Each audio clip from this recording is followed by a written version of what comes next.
এই সরকার আসার পরে প্রথম কথা বলেছিল যে তারা সংস্কার করবে। আমি এখন দেখি প্রথম সংস্কারটা করা দরকার ছিল যেখানে মন্ত্রী, প্রধানমন্ত্রী, প্রেসিডেন্টরা বসে ওই চেয়ারগুলোর সংস্কার করা দরকার ছিল। কারণ ইতিহাস, বাংলাদেশ ইতিহাস এটা বলে, যারা ওই চেয়ারে বসে ওরা আগে যাই থাকুক, চেয়ারে বসার পরে আওলা জাওলা হয়ে যায়। এই জন্যে নতুন সরকার আসলে এখানে ভালো করে পরিষ্কার করে জিনভূতের দোয়া পড়ে গলায় তাবিজ ফরাইয়া প্রধানমন্ত্রীকে বসাইলে কিছুটা হইলেও সঠিকভাবে দেশ চালাইতে পারবে। আমাদের সরকার মুখে স্বীকার করছে আর দুইটা করে না, ইমান আনছে, সংস্কার হয়েছে। আপনি বলছেন সংস্কার জরুরি, এখন সংস্কার ছাড়া আপনি কি করতে চান? আমরা বলছি যে আমরা গণতন্ত্রের পক্ষে।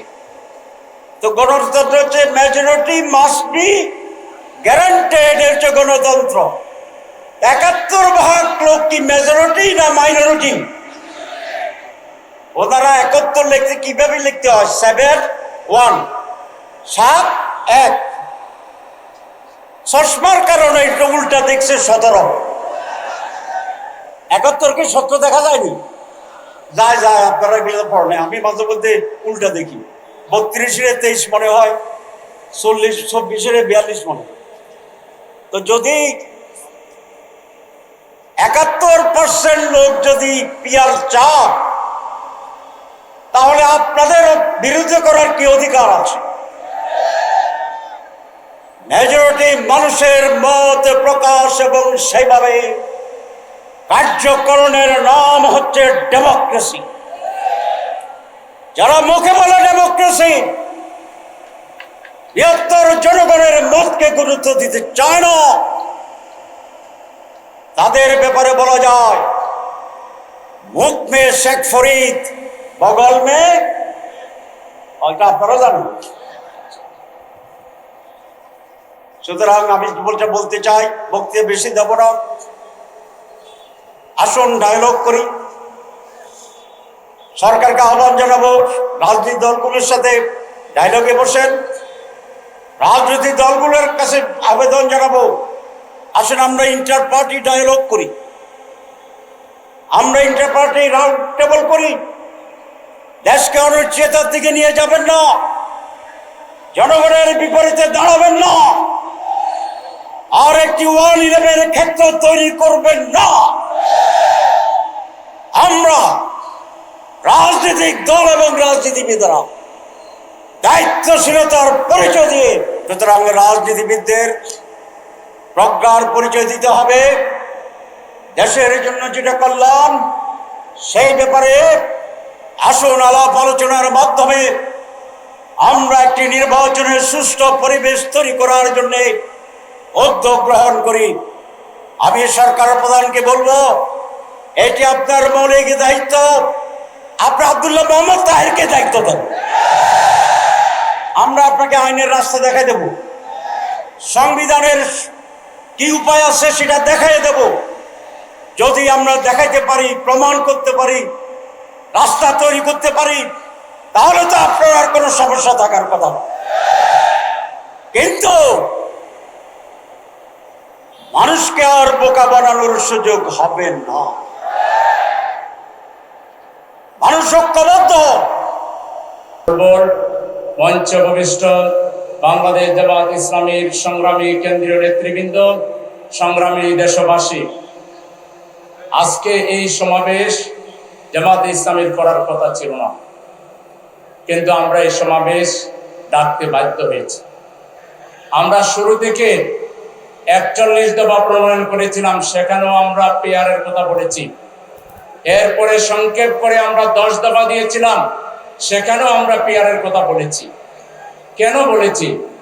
আমরা চাচ্ছি একটা ইনক্লুসিভ পার্লামেন্ট, যেখানে ছোট বড় সব রাজনৈতিক দল থাকবে এবং বাংলাদেশে প্রত্যেকটা নাগরিকের ভোটের মূল্যায়ন হবে, ভোটের অপচয় হবে না। আমরা আমাদের দলীয় স্বার্থ দেখছি না।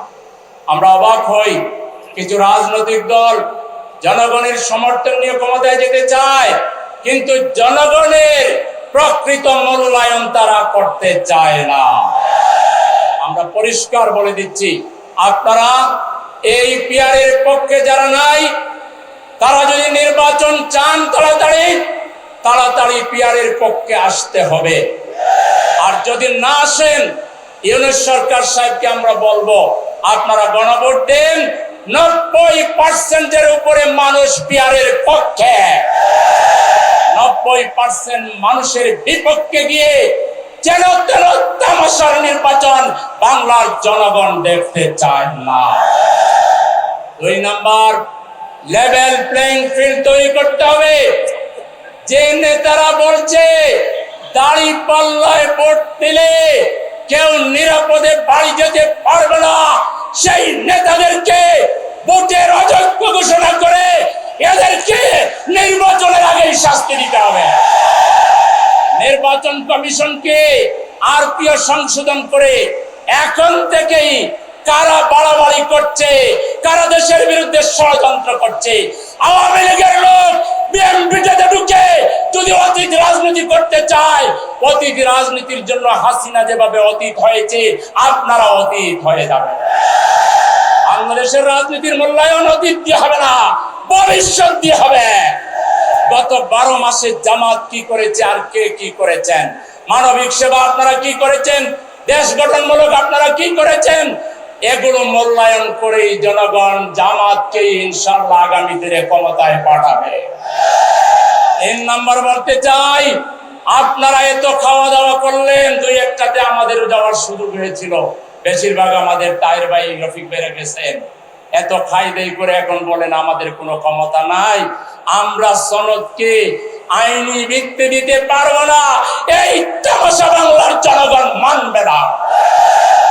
আপনারা অবিলম্বে প্রেসিডেন্টের অধ্যাদেশের মাধ্যমে জুলাই সনদের প্রত্যেকটা ধারাকে আইনে রূপান্তরিত করে এই আইনের ভিত্তিতে জাতীয় সংসদ নির্বাচন দিতে হবে।